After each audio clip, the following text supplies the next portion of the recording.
Hey guys, good morning. I hope you're having a wonderful Friday. And this particular topic, I think it's such an important topic because it really can create so much resentment and creates this really funky energy within relationships as well, and it doesn't serve anybody. And I wanted definitely to speak about this because I think that this shows up in so many different ways. Good morning, good morning. Lovely to have you on, Sandra. As always, when you're jumping on, please say a big hello and send me some love. I'm sending you guys heaps of love, and particularly if this resonates as well. So obligation in relationship, it is one of those things where I think quite often we can feel like we have to, we need to, or we should, or we create rules around the way that we feel like we need to be in order to be loved, or in order to be worthy, or in order to be a good parent, or a good sister, or a good employee, or a good whatever it is, that the role that we're playing at the time. And I want to really I guess explore it, shifting the way that we can kind of look at our relationships and with what we actually tie into that as well. Hey Lisa, great to have you on, darling. Because when we tie in obligation, like I said, we start to create this resistant energy. And what actually happens is when we feel obligated that we have to, or we need to, or we should, it's like somebody putting hands in our back and pushing us to go and do that particular thing, and it creates resistance. The second we feel resistant, then we feel like it takes so much more energy to even show up or to do that particular thing, and then we have to make ourselves do that or feel motivated enough to do that, and it's really, really challenging. And it, like I said before, it brings so much funky energy to relationships, and pretty soon, we're feeling blaming, or we're feeling resentful of the person that we're doing that particular thing for, even if this is our kids, even if this is our partner, or just somebody in our life, perhaps it's our employer, or any of those things. When we feel that we have to, and that's that obligation energy, it really does taint things. Now, the switch here to shift things, to shift the perspective of the way that we actually look at things. Quite often in relationships, it's like when we're coming from our ego survival mind, it's like we've got to do this thing so that we're finally enough, so that we're perfect enough, so that we've got approval, so that we can get the love, and so that we can be accepted and belong. That's, that is the ego survival mind's primary concern with any of this stuff. And the second that we flick the switch into going, this is an opportunity to express who I actually really am. And this is an opportunity for me to show up in the greatest way that I possibly can, as an expression of who it is that I want to become, or who it is that I want to be as a parent, as an employee, as a mum, obviously that's a parent, as a sister, as a brother, as an uncle, as an aunt, as whoever it is that you're wanting to be. And you get to create this the whole time. And when we're in that energy of obligation, perhaps it is that we're actually not tuning into what is actually the right thing for us as well. Hey Megan, hey Kayla, great to have you guys on. Because it is one of those things that, when we're not honoring ourselves, when we're stepping outside of what is actually the right decision for us, that is when we will feel that sense of obligation, or I have to, or I need to. And it's because we feel like we'll be letting others down, or we feel guilty, or we feel a sense of shame, or we feel selfish, or we feel bad, or we feel wrong, like any of those things, because of the rules that we've made up about who it is that we believe that we need to be in order to be acceptable, in order to be lovable, in order to be worthy of that love within self. So it always creates this really huge challenge. And I think when we look at relationships, or when we enter into any relationship from the position of what can I get from the relationship, and I spoke about this a bit in the blog as well, we're always looking at, well, what are others doing, and who are they being, and they're not giving me the appreciation, or they're not being this, or they're not giving that.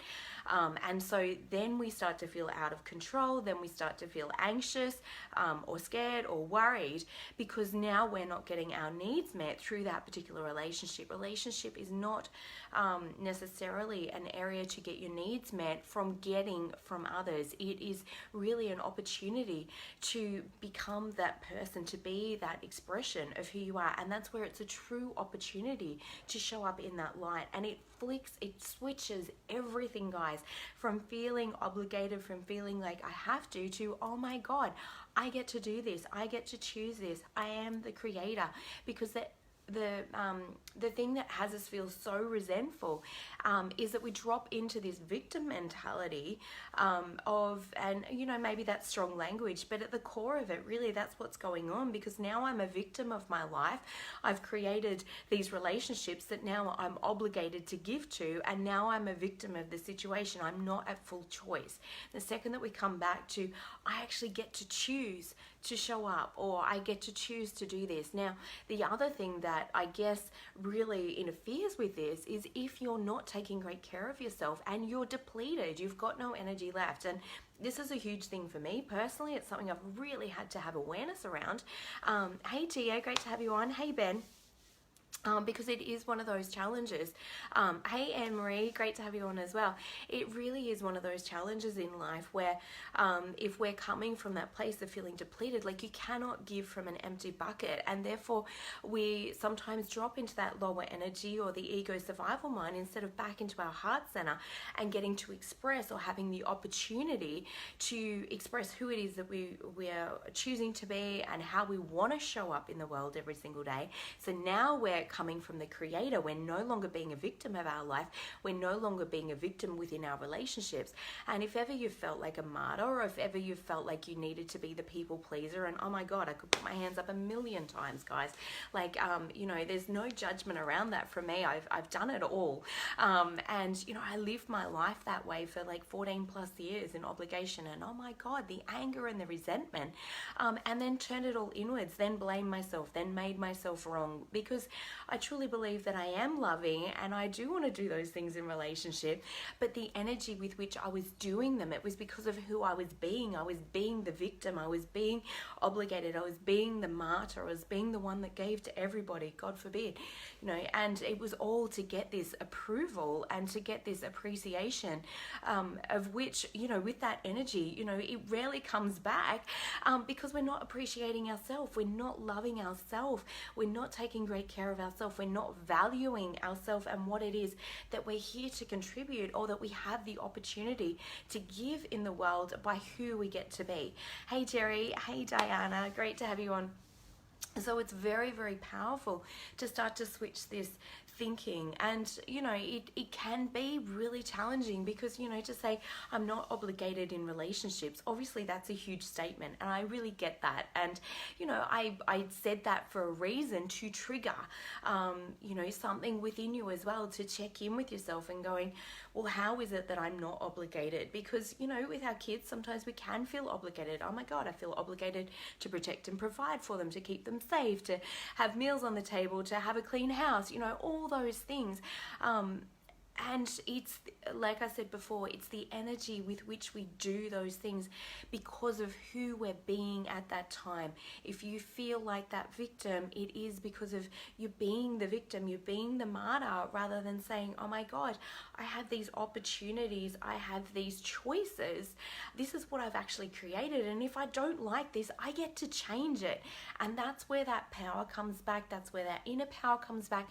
And now suddenly you're feeling prouder of yourself. Now you're valuing yourself even more, or certainly that was true for me. And if this is resonating, guys, please share some love, or send some love hearts as well. Hey Lisa, great to have you on, honey. Because it's such an important topic, and if anybody feels stuck with this as well, or feels really challenged with what I'm saying, I absolutely invite you to to comment below as well, because having a robust conversation about this helps us all expand. It helps us all grow, and see different viewpoints and different perspectives. Now, for a mum, and I've had some very dear friends in my life that have had children with large challenges as well, where they could very, very well say, well, how is it that I'm not obligated? And again, it's the choice around, who I get to choose to be. And I truly think at a deep level, at a soul level, we come into this life getting to choose the expression of who it is that we want to be. And I'm sure at times, you know, and I've never walked that path, so I can't comment. I've never had that particular journey. My daughter's had celiac disease, but, you know, that's very minor compared to what a lot of people go through. Hey, Fee. Hey, Christy. And it is one of those things, I guess, where stepping into that space, and I think, you know, when you're giving so much out, that replenishment of self, because otherwise, you know, we do get run down, we do get exhausted, we do get tired. And I know for me, like, if anger flares up or flips up in my belly, you know, that first instance, and I actually felt it Monday night, and I haven't felt it for such a long time. And it was such a good check-in for me as well, because when you're not experiencing something that you used to experience, you forget that you used to have that thing, right? But then when it shows up again, it's like, oh my God, wow, I've really transformed this, like, in such a powerful way. Oh my God. And there's that little flash of anger. Wow, I must be super, super tired. And I actually have a bit of, like, off the subject, but kind of on the subject. When I got some gene testing done, I've actually got a gene that clears out cortisol very, very quickly from my system, which is great. I get to recover from sport and from, you know, like, high intense activities very, very quickly. But it also keeps me on this cusp of almost burnout, because I don't actually recognize the physical symptoms or signs as easily as potentially what other people do when I am tired. So it's that flash of anger for me is that little red flag that's going, hey, Roo, time to take care of you. Where are you overgiving?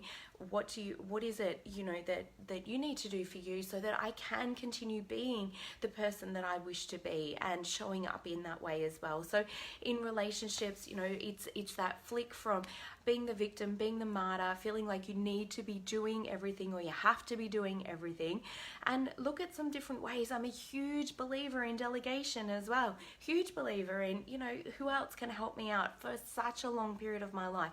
I actually didn't allow myself to be supported, and this will go back to a self-worth thing, guys. If you're not allowing yourself to be supported, or for other people to help you out, or if you're not asking for help, I don't know whether you can relate to this, but I used to be one of those really angry people that, you know, I'd be so tired, and I'd be in the kitchen, I'd be cooking tea, and I'd be slamming cupboards and slamming doors. You know, I haven't done that for years, but I used to be so resentful and so angry that, like, nobody would want to come near me and help me out because of who I was being. And so, you know, like, instead of just going, hey guys, and this is like, I do this quite often with my girls when I need to, and it's just like, oh my God, I'm so tired. Anything that comes out of my mouth that's unlike love, you know, please just ignore. But, like, if I could have some help in this would, it would just mean the world to me. And they're like, oh my God, yeah, sure, Mum. Like, unless, you know, and I'm monitoring kind of where they're at and what's going on for them, and, you know, just letting them, communicating with them. I think sometimes we can believe that we need to be this, you know, pillar of absolute strength for everybody, and you cannot keep giving if you're not allowing yourself to receive. And allowing yourself to receive is so important as well, guys, because, you know, you can't give from that empty bucket. But when you come back to, wow, I actually have an opportunity today, and if you actually took some time to maybe journal on this, or just even to think about it, who is it? If I get to choose how I wish to show up today and who it is that I wish to be today, who is it that I wish to be? And you will love yourself a little bit more. And the more that you do this and are kind and compassionate to self, then this is just so valuable for yourself and for your kids in how they see you showing up. Because, you know, that's the greatest gift. If our kids grow up seeing us be the martyr, seeing us be the victim, thinking, oh, that's just what we have to do when we're parents, you know, that's not resourceful as well. That's keeping everybody in this cycle of stress, this cycle of unworthiness, this cycle of burnout. And I think, you know, another thing, I was reading Conversations with God, which is one of my favorite books, and it's kind of like, I get so much out of it. It's written by Neil Donald Walsh.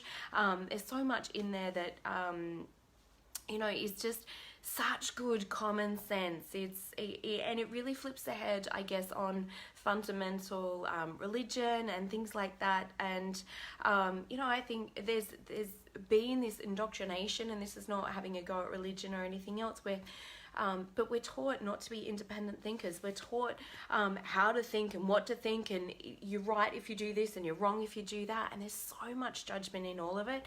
And we get into very black and white thinking rather than finding the grey. And there's always grey, guys.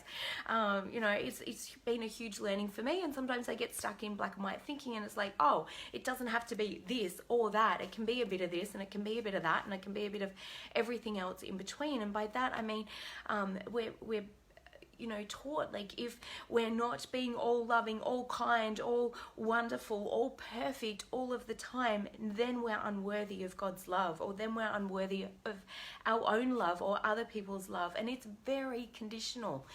When we bring compassion and understanding to everything, you'll get to understand so much more about yourself. You get to appreciate so much more about yourself. And then you can really recognize the opportunity that we have within every relationship. And I got to a point where, as I started to make some of these changes, and sometimes, it'd still act in a way that I wasn't proud of, or that I didn't necessarily want to be showing up as, but was an improvement on what I used to do. Oh my God, absolutely. And so I would celebrate that and go, oh my God, I was less reactive in that. Or, I was able to just breathe, and instead of vicious words coming out of my mouth, or being super reactive, or like getting really annoyed and just projecting that energy, I take 5 deep breaths and I go and do some emotional work on myself. So I loved myself a little bit more because of who I was being in that moment. And then I got to the point where it's like I was no longer actually even reactive in those situations. And it took me probably a couple of years to get to that point where it was like I could just immediately flip it in my mind. I'd feel a little instant hit of anger, which was telling me, oh, I'm having an emotional reaction. How would love respond? Oh my God, yeah, that's who it is that I want to be. Yeah, how would love respond? What's going on for them? Where are they at? This is actually nothing to do with me. And I think so much of this stuff comes back to taking things personally because of our own self-worth, or our own self-love, or who we believe that we need to be. And we get so entangled, so caught up, and so enmeshed in all of that funky energy. And then we start blaming and shaming because we've shamed ourselves, so we feel unworthy of love, so we've dipped into shame. So now we need to find a scapegoat in order to project that blame on, in order to alleviate some of that deep shame that we feel internally. And we do this with our kids, we do this with our partners.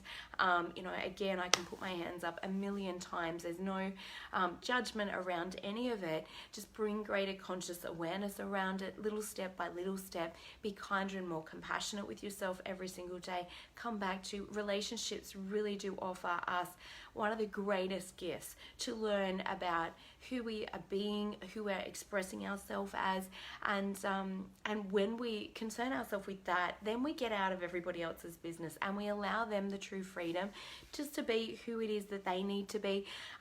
When we take things personally, when our self-worth is low, and again, I used to do this particularly as a teenager. If I'd ring a friend up and wanted to hang out with them or wanted to spend time and they were busy, I'd think, oh my God, they don't want to spend time with me, I'm bad, I'm wrong, and I'd drop into all this stuff. It had nothing to do with me, they were just busy. So we can tend to take things really personally and be super critical of ourselves. The more that we can love ourselves and appreciate ourselves, then we can come from that, who is it that I wish to be today, and start to express this more and more as well. So much love to all of you. Be kind, be compassionate with yourself. Come back to asking yourself the question, who is it that I wish to be today? And if I'm being that person, how do I choose to show up? Because it's always your authentic happiness, guys, will always come from who it is that you're being and not what you're doing. And I, again, myself get caught up. It's an old pattern of mine that I run in, oh my God, I've got to get this done, got to get this done. And I get so caught up in the doing, then get angry and resentful because now I'm feeling obligated. I need to do all these things because my worth has been based in the past on what I've been doing. or how much I've got done. So then it's getting the ticking the to-do list off, rather than, oh my God, there's nothing more important than who I'm being as I'm doing whatever it is that I'm doing.